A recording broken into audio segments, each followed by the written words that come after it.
સાધનનો સદુપયોગ કઈ રીતે કરવો એ કાઠિયાવાડવાળા માહિતી શીખવું પડે. જો જો આ દાંતીની અંદર આ 4-5 ફાળવા છે ને ઊંડા કરી નાખ્યા છે ટ્રેક્ટરમાં.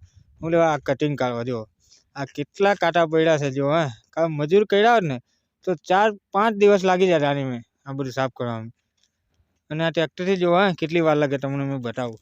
જોજો તમને બતાવું મેં ટ્રેક્ટરથી ચાલુ કરીને. જોજો આ ટ્રેક્ટરથી કેવું બધું ભેગું કરતું દે. માણસ શું કરે એવું કામ કરે છે. આવી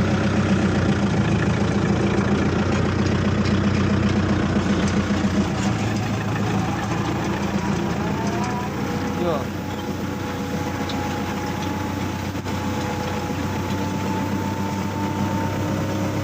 છે ને બધું સાફ કરતું જાય છે.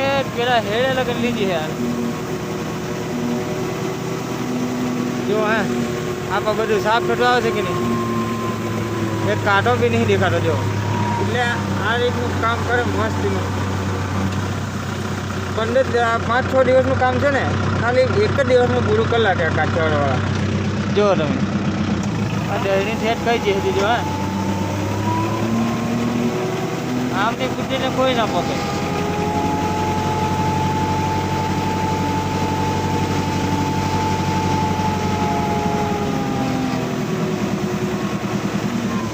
ટ્રેક્ટર લે પણ એનો સદુપયોગ કઈ રીતે કરવો ને એ અમને કાંઈથી શીખવું પડે. જો તમને બતાવો એક બી કાંટો નહીં. જોવો તમે છે એક બી કાંટો એકદમ હોઈ જાય એવું સાફ થઈ ગયું છે કે નહીં. જો આ બધું ભેગું કરીને આ પેલો હેડો કેટલો છે. જો ઠેઠ પેલો લાંબો છે ને અહીંયાથી ભેગું કરીને અહીં લઈ આવ્યો.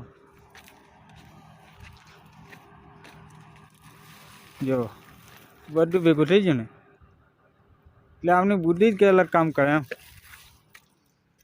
છે કે નહીં.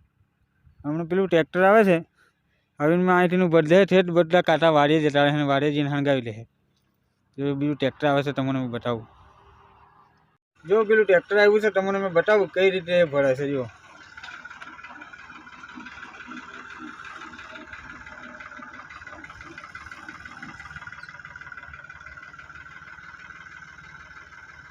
જો આ ટાઈપનું ચીપિયો એક બનાવેલો છે એટલે એનાથી છે ને ડાયરેક્ટ મોય ભરા જાય.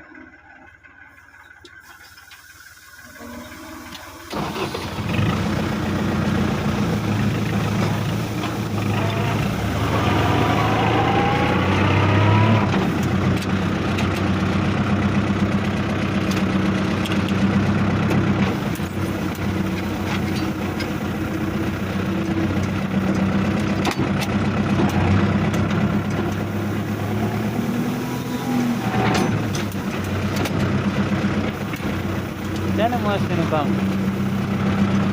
જો બરાજો